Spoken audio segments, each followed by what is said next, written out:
Sir, जसं आता मी तुमच्याबद्दल इन्फॉर्मेशन बघितली आहे की तुम्हाला शोरूम सुरू करून 55 वर्ष पूर्ण झाली आहेत. बरोबर. ते 55 वर्षाची सुरुवात कशी झाली, नेमकी काय इन्स्पिरेशन होती त्याच्या मागे? काही त्यावेळेला सायकल भाड्याने देणं हे फार चांगल्या रीतीने चालायचं. लोकांना वाहने नव्हती, सायकल हेच मुख्य वाहन होतं. तर त्यासाठी रिपेअरिंग आणि सायकल भाड्याने देणे हा एक चांगला व्यवसाय आहे असं आमचे वडील काळूरामभाऊ बोडके यांच्या लक्षात आलं.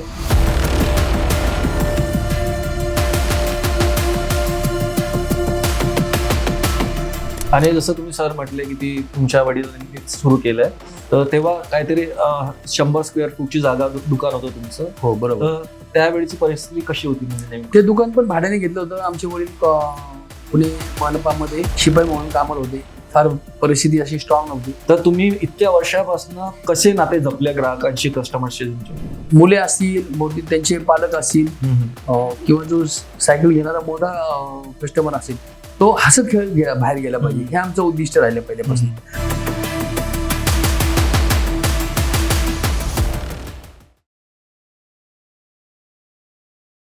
Welcome back to Digitalk podcast. मी आहे तुमचा होस्ट गंगेश. आपण आजपर्यंत खूप सगळ्या स्टोरीज पाहिल्या झिरो टू हिरो बनायच्या, आणि अशीच एक स्टोरी घेऊन आल्या दत्ताराय बोडके सर.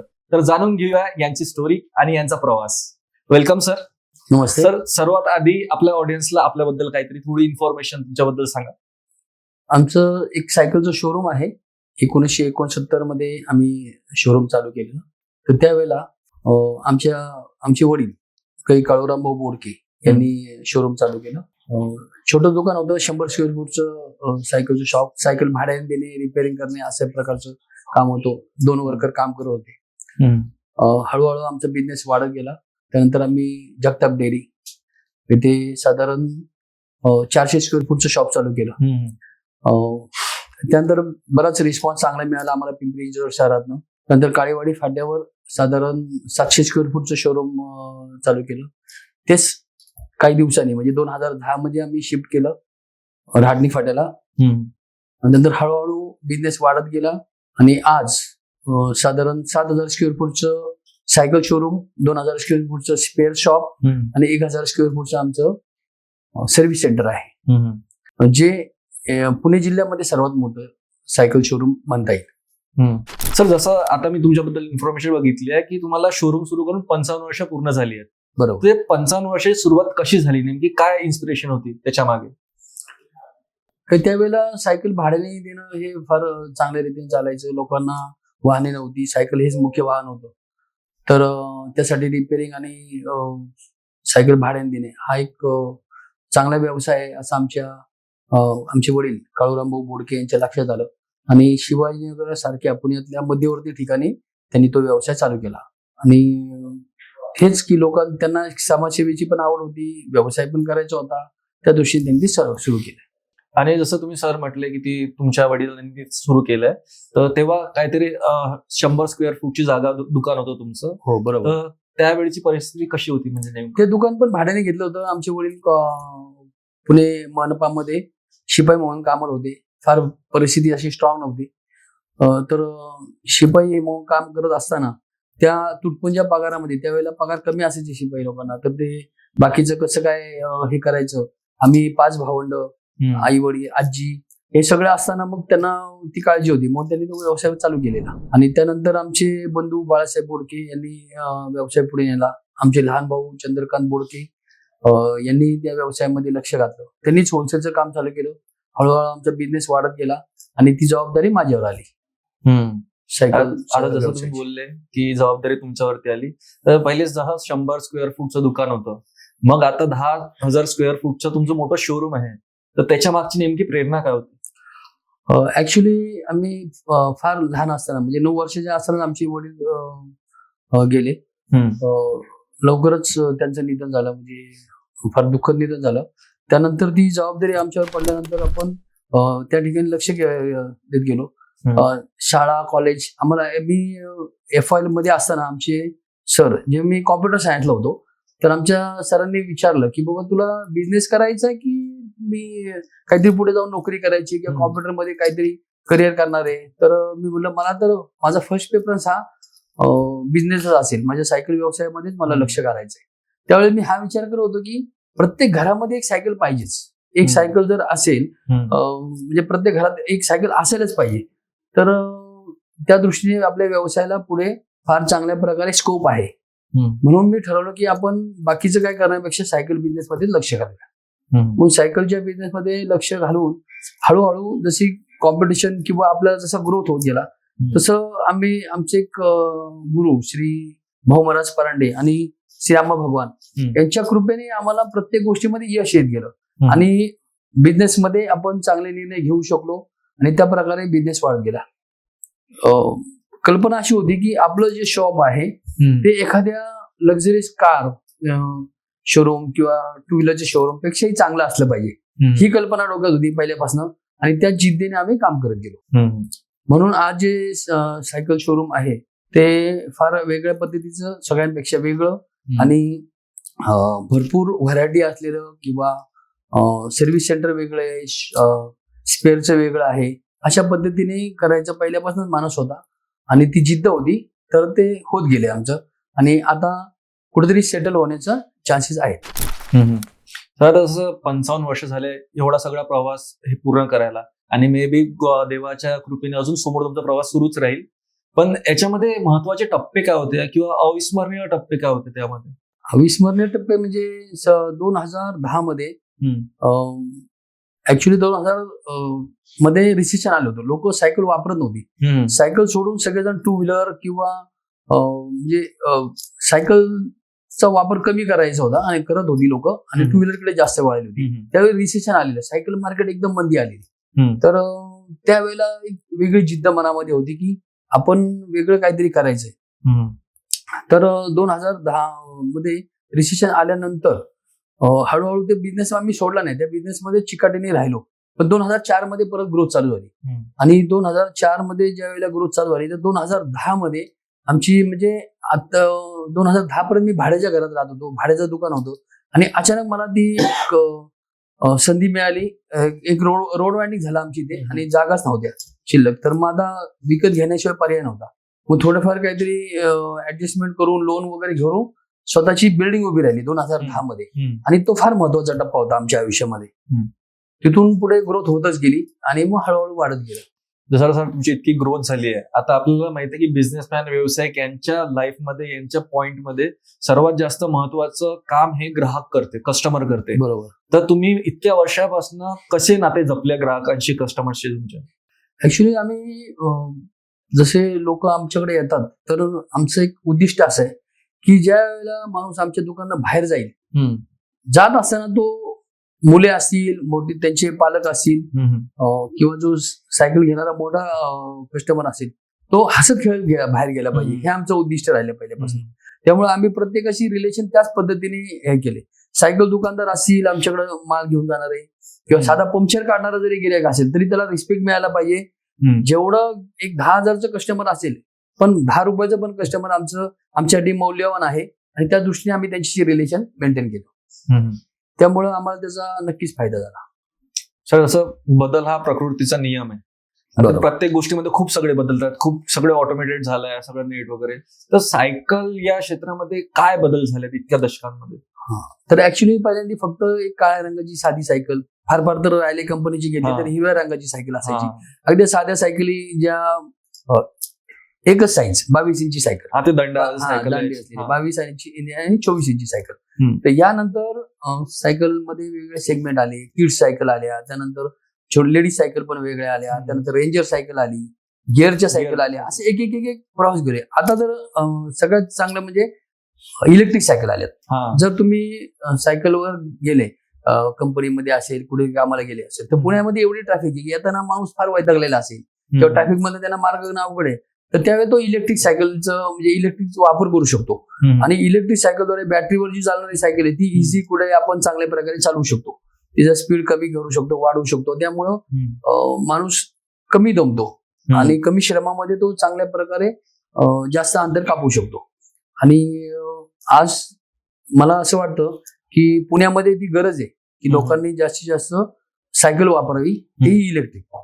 सर, तुम्ही जसं बोललं की इलेक्ट्रिक सायकल वापरावी, तर आता कसं आहे ना, खूप लोक डिफेंड पण करू शकतात या गोष्टीसाठी की आता इलेक्ट्रिकचे आले तर लोक जास्त मेहनत नाही करत आहे, ठीक आहे, तेव्हा काळी लोक सायकल चालवायचे आणि त्यांचं आरोग्य नीट राहायचं. तर या दोन्ही गोष्टींना तुम्ही कसं डिफाईन करा? पहिल्यांदा तुम्ही सायकलवर चालवतच जावं, हा आहे आमचा उद्दिष्ट. पण ज्या वेळेला आता माणूस दिवसभर काम करतो, त्यानंतर तो दमून घरी निघालेला असतो, त्यावेळेला त्याचा मूड कसा असेल, बाकीच्या काही गोष्टी असतील, त्याची ती कॅपॅसिटी आहे की नाही चालवायची, तर तो जेवढं सायकल चालवायचं तर चांगलेच आहे. सायकल चालवून पण नंतर तो बॅटरीचं म्हणजे थ्रोटलवर पण जाऊ शकतो. म्हणजे 3 प्रकारचे बॅटरीच्या सायकलमध्ये, इलेक्ट्रिक सायकलमध्ये 3 प्रकार आहेत. म्हणजे साध्या पद्धतीने तो चालू शकतो, त्यानंतर थ्रोटल प्लस पॅन्डेलिंग अशा 2 प्रकार चालू शकतो, किंवा फक्त थ्रोटलवर चालू शकतो. जशी त्याची मानसिकता आहे, जशी त्याची श्रम करण्याची किंवा चालवायची ताकद आहे, त्यानुसार तो कोणत्याही प्रकारे सायकल चालवून घरी येऊ शकतो.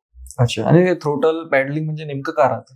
म्हणजे ऍक्सिडेंट जसे आपले साधे पूर्वीची लुना असायची, त्यामध्ये पॅन्डलिंग जर समजा पेट्रोल संपलं किंवा पंप, तर आपण पॅन्डलिंग करून येऊ शकतो.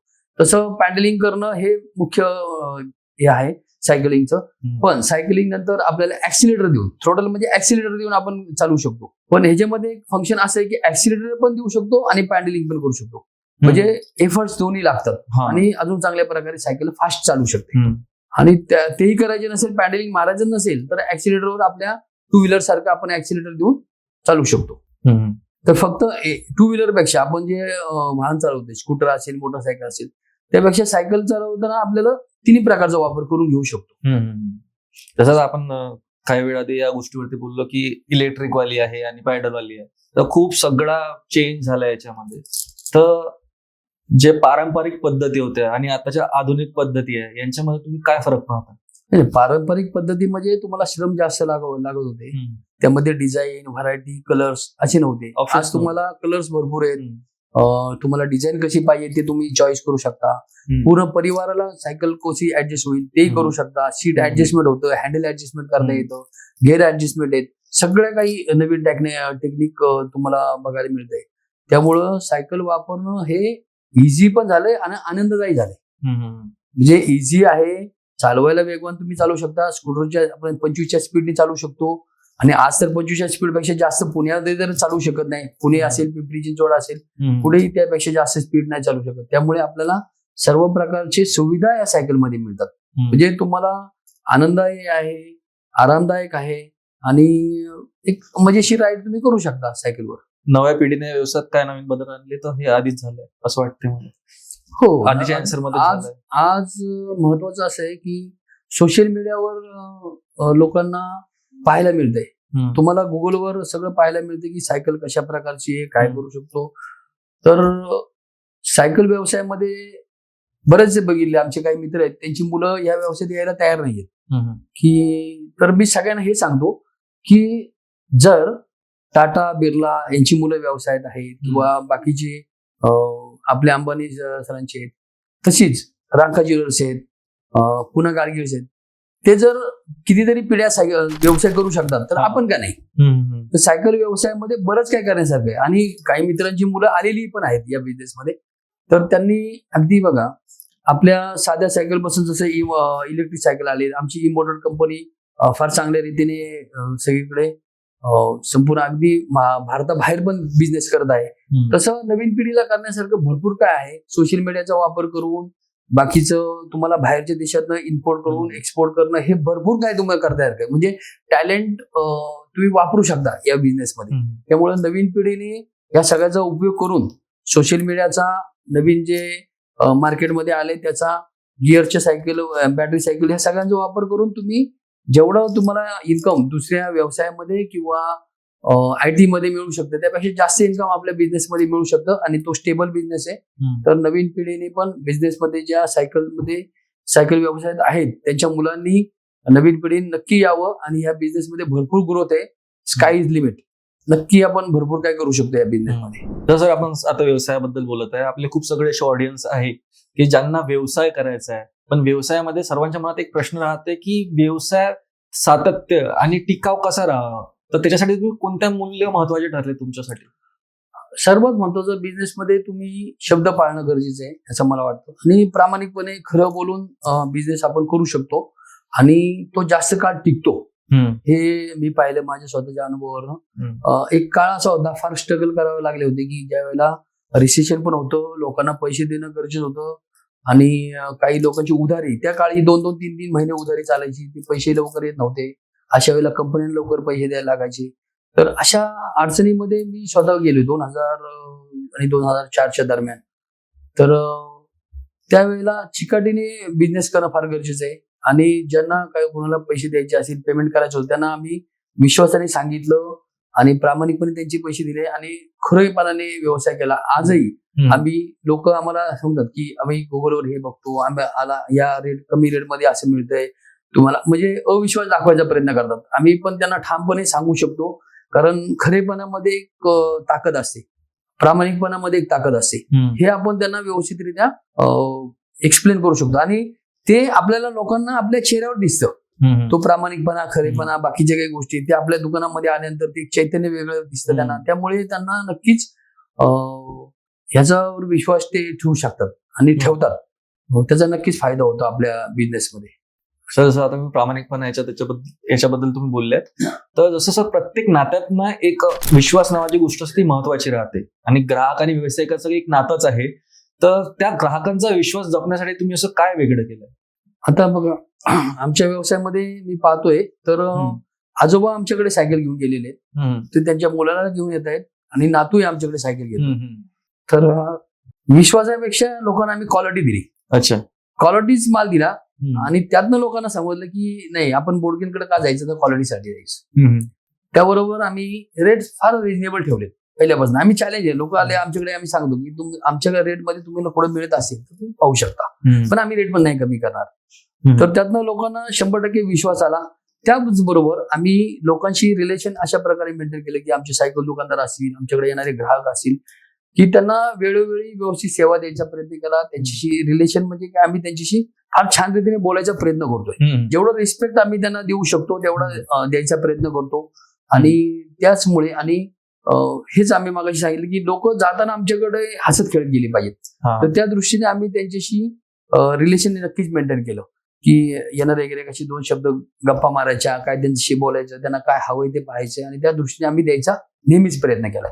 त्यामुळं आमच्या आणि लोकांचे रिलेशन 3-3 पिढ्यांचे झाले तसं म्हटलं तर. कारण आजोबा, त्यांचा मुलगा आणि नातू हे जर आमच्याकडे सायकल घ्यायला येत आहेत तर नक्कीच आम्ही त्यांच्याशी रिलेशन जपलंय असं म्हणता येईल. ऑडियन्सला मी एक गोष्ट सांगू इच्छितो. जे पॉडकास्ट सुरू होण्याआधी मी सरांसोबत डिस्कस करत होतो, तेव्हा सरांनी मला एक खूप छान गोष्ट सांगितली की त्यांच्याकडे एक मंदिर पण आहे त्यांच्या शोरूमच्या मागे. तर सर त्याच्याबद्दल काहीतरी सांगू शकाल? तर मी 2004 मध्ये ज्यावेळेला खरोखर अडचणीत होतो त्यावेळेला श्री अम्मा भगवान आमचे दैवत आहे त्यांच्याकडे गेलो होतो. आंध्रमध्ये त्यांचा आश्रम आहे, फार मोठा आश्रम आहे. आणि त्याचबरोबर आमचे उरवड्यामध्ये भाऊ महाराज परांडे म्हणून एक गुरु आहेत. तर त्यांच्याद्वारे मला एक ताकद मिळत गेली, एक विश्वास मिळत गेला आणि प्रोत्साहन मिळालं की नाही, तुम्ही काहीतरी करू शकता.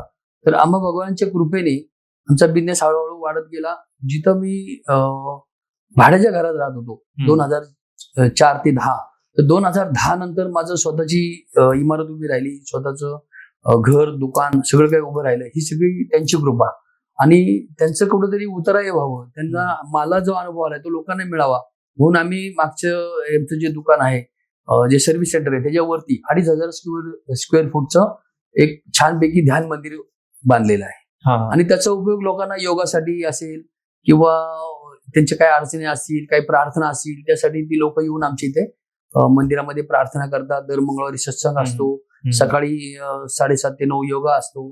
तर लोकांना त्याचा चांगल्यापैकी उपयोग होतोय आणि तो व्हावा यासाठी आम्ही मंदिर केलेलं आहे. सर मागचे 55 वर्ष झाले, आता तुम्ही इतका लांब प्रवास पूर्ण केलाय किंवा सुरू आहे. आता जेव्हा तुम्ही मागं उलटून बघता की दिवस कसे होते, कसे काढले, काही कठीण दिवस आले असेल लाईफ मध्ये, तर एखादा असा इमोशनल गोष्ट असेल किंवा एखादा टॉपिक असेल, स्टोरी असेल तर सांगू शकाल? तर कसं वाटतं तुम्हाला असं मागं पाहिल्यानंतर? आता ऍक्च्युली मी ज्यावेळी नवीनच सुरुवात केली व्यवसायाची, आमचा लहान भाऊ चंद्रकांत बोडके फार जिद्दी, तर त्यांनी आम्ही दोघांनी मिळून करायचं ठरवलं. सुरुवातीला त्यांनीच केलं, नंतर मग मला त्यांनी चांगला सपोर्ट केला. आणि ज्यावेळेला आम्ही पहिल्यांदा एका कार्यक्रमामध्ये गेलो होतो, हार्डेस्ट कंपनीचा एक कार्यक्रम होता, जिथं हे म्हणजे ज्यांचं चांगला परफॉर्मन्स त्यांना बक्षीस वगैरे 1, 2, 3 असं होतं. तर त्यामध्ये सगळ्यात लास्ट नंबर आमचा होता आणि आम्हाला सगळ्यात शेवटी त्यांनी बॅग द्यायला पण टाळाटाळ केली. हा हा त्याचे जे मॅनेजर होते हार्ड डिस्क कंपनीचे, तर काही आमच्या सायकल व्यावसायिकांनी आग्रह केला म्हणून त्यांनी आम्हाला एक गिफ्ट दिलं बॅग म्हणून. हम्म. पण मी त्या दिवशी ठरवलं की आपण जर सगळ्यात शेवटचा आपला नंबर आहे तर नेक्स्ट इयर आपला पहिला असायला पाहिजे. हा हा तर मी असे विचार करायचो, लोक आम्हाला त्यावेळी हसत होते. हा तर मी त्यांच्यातला जो सेल्समन आहे त्याला एकाला विचारलं की हम्म. तुमचा एरिया सांगा की जिथे तुमचा सेल फारसा नाहीये. तर त्यांनी सांगितलं पिंपरी चिंचवड शहरामध्ये आमचं फक्त एक बंडल टायर विकला जातो, म्हणजे 70 टायर विकले जातात. हम्म. मी म्हणलं ठीक आहे, तो एरियामध्ये मला एक डिस्ट्रीब्युटरशिप द्या, हा. मी तुम्हाला काहीतरी सेल चांगला देईल. हा हा ते तिथं काही होणार नाही, आम्ही फार प्रयत्न केलेत, आमचं 2-4 वर्षी तिथं हॉबीस आहे, आमच्या चक्रा होतात. मी म्हणलं तुम्ही द्या मला, मी करतो बरोबर. हा. पण त्या एरियात मग दुसऱ्या कोणाला तुम्ही माल द्यायचा नाही, मी तिथं सेल चांगल्या प्रकारे वाढवून देतो. हम्म. तर 1 वर्ष आम्ही दोघा भावांनी फार कष्ट केले.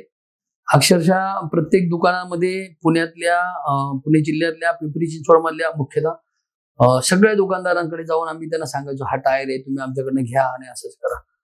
तर खोटं वाटेल मला, पण मी एका वर्षामध्ये पर मंथ 80 बंडल विकायला सुरुवात केली. अरे बापरे. पर मंथ त्याचं एकही बंडल जात नव्हता. आम्ही पर मंथ 80 बंडल माल विकत होतो. आणि पूर्ण वर्ष संपल्यानंतर ज्या वेळेला तो कार्यक्रम पुरत होता, त्याच बिल्डिंगमध्ये रास्ता बिल्डिंगमध्ये एका ह्याच्यामध्ये सायकल कॉलनी म्हणून आहे, तिथे कार्यक्रम होता. हा त्या कार्यक्रमामध्ये नेक्स्ट इयर पहिलं बक्षीस जे होतं ते आम्हाला मिळालं.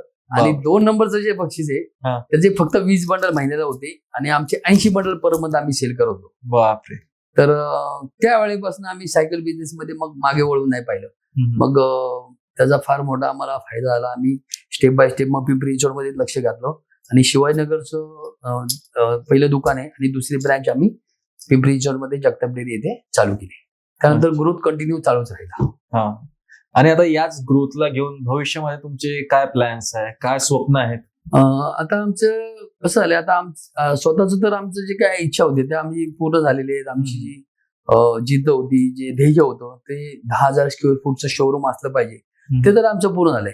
आता आमची हा विचार करतोय ऍक्च्युली की आमचे जे कामगार आहेत ज्यांनी आम्हाला त्यांच्यासाठी चांगल्यापैकी रूम बांधायच्या. आम्ही जागा घेतली तर आहे, तिथे चांगल्या असे 7-8 रूम, सुसज्ज रूम द्यायच्या, जिथे आमचे कामगार व्यवस्थित राहू शकतात, त्यांना चांगल्या सुविधा मिळू शकतात. जसं जीवन मी जगतोय तसे आमच्या कामगारांनी चांगल्या प्रकारे जीवन जगावं अशी आमची इच्छा आहे. आणि त्या दृष्टीने आता मी पावले टाकतोय. तर लवकरात ते कामगारांचं, आमच्या बोडकी सायकलचं कामगार भवन आम्ही लवकर करू. सर, इतके छान विचार आहेत तुमचे. देवाचरणी प्रार्थना की तुमचे सर्व स्वप्न पूर्ण हो. सर, लास्टली एक क्वेश्चन विचारायचा होता मला की खूप सगळे नवीन तरुण आहेत ज्यांना व्यवसाय सुरू करायचा आहे किंवा त्यांना लाईफमध्ये असं व्यवसायातूनच थोडंसं फ्युचर बनवायचं आहे, तर त्यांना तुम्ही काय मेसेज देणार? सुरुवातीला तुम्हाला अडचणी नक्कीच येतील, पण मला असं म्हणायचं आमच्या अम्मा भगवानांची टीचिंग आहे की तुम्ही अडचणीवर विचार नाही करायचा, समस्यांवर विचार नाही करत बसायचा, तुम्ही सोल्युशनवर विचार केला पाहिजे. समस्या काय आहेत ह्याचा सारखा जर विचार करत बसण्यापेक्षा त्याच्यावर सोल्युशन काय, त्याच्यावर उपाय काय आहे, याच्यावर जर तुम्ही फोकस केला तर तुम्हाला उत्तरं लवकर मिळतात आणि तुमचे प्रश्न इझी सुटत जातात. आणि एक दैवीवरच असं तुम्हाला नक्कीच पाहिजे की ज्याच्यामुळे तुम्ही व्यवसायात सक्सेसफुल होऊ शकता. म्हणजे गुरुचं मार्गदर्शन जे पूर्वापार सांगत आलेले ते खरोखर योग्य आहे आणि ते मार्गदर्शन जर तुम्हाला लाभलं तर उत्तमच. आणि तुम्ही त्यासाठी आपल्याकडे भरपूर संत मंडळी आहेत ज्यांचा तुम्ही व्यासंग घेऊ शकता, ज्यांचं मार्गदर्शन घेऊ शकता. आणि प्रामाणिकपणे जिद्दीने जर तुम्ही काम केलं तर 100% यश तुमचंच आहे. सर, काही वेळ आधी तुम्ही सांगितलं तुमच्याकडे मंदिर बांधल्यावर ते योगा वगैरे राहतं. मी असं ऐकलं सर तुम्ही चॅरिटी रन करता लोकांच्या समाजसेवेसाठी, त्याच्याबद्दल आमच्या श्रीअंबा भगवानांच्या कृपेने आमची कामा भगवान सेवा समिती म्हणून आणि त्याचा पुण्याचा प्रमुख म्हणून मी काम करतो. आणि बऱ्याचदा वृद्धाश्रम असतील, अनाथाश्रम असतील, यामध्ये आम्ही जातो आणि त्यांच्या काही अडचणी असतील, त्यांना धान्य वगैरे पाहिजे असेल तर आम्ही ते पुरवतो. कपडे, धान्य हे आम्ही देतो. आदिवासी संस्था आहे आमची चिंचवडमध्ये, त्यांनाही आम्ही बऱ्याचदा ती चॅरिटी म्हणून देतो.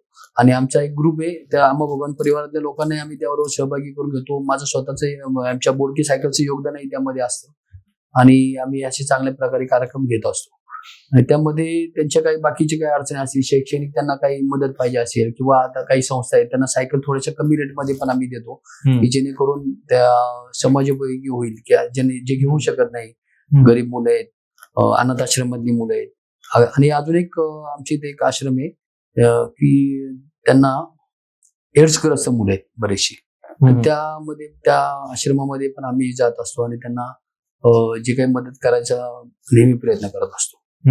सर, इतके छान कार्य तुम्ही करत आहे, तर इतके छान कार्य केल्यानंतर माणसाला ओळख भेटतेच. तशीच ओळख तुम्हाला लोकमतने दिली आहे.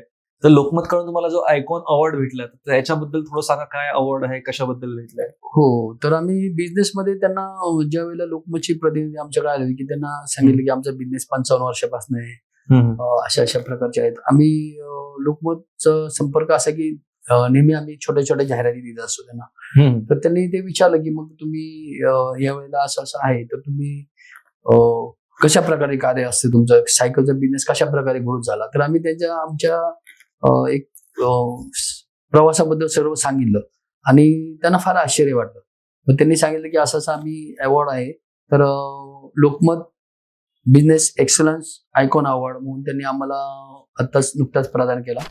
हयात हॉटेलमध्ये एक 15 दिवसापूर्वी कार्यक्रम झाला आणि डॉक्टर ग्रँट साहेब जे रुबी हॉलचे आहेत आणि आरोग्य मंत्री यांच्यातर्फे आम्हाला तो अवॉर्ड प्रदान करण्यात आला.